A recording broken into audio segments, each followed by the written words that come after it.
Bahan yang digunakan dalam proses pembuatan isi dari produk Susana adalah bawang merah, bawang putih, lada bubuk, garam, kentang, wortel, telur ayam, dan telur puyuh.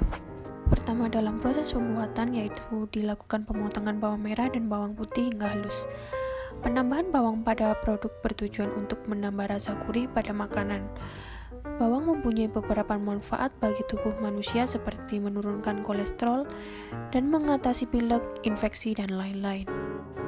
Langkah kedua yaitu dilakukan proses pemotongan wortel menjadi bentuk dadu.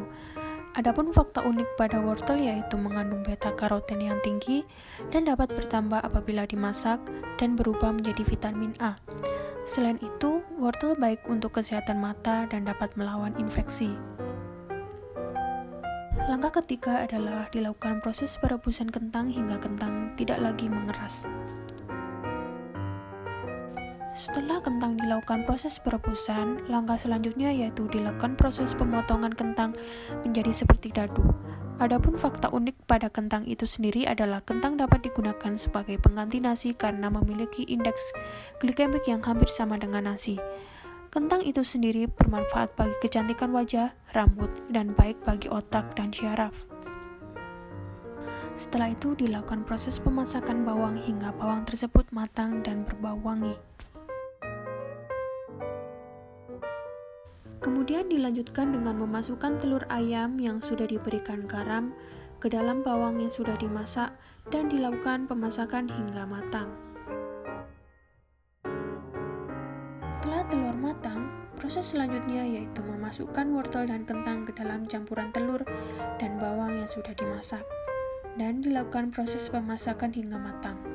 Setelah kentang dan wortel agak matang, dilakukan penambahan garam dan lada sesuai selera. Setelah bagian isi selesai dimasak, dilanjutkan dengan proses pemasakan telur puyuh ke dalam minyak panas.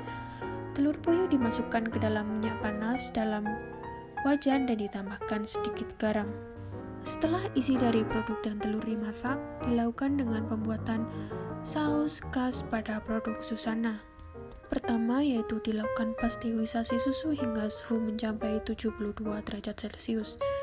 Tujuan dari pasteurisasi ini adalah menghilangkan bakteri yang ada di dalam susu.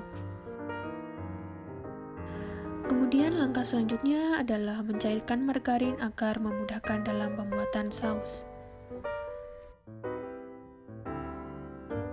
Susu yang sudah dilakukan pasteurisasi dimasukkan ke dalam margarin dan dimasak hingga kental.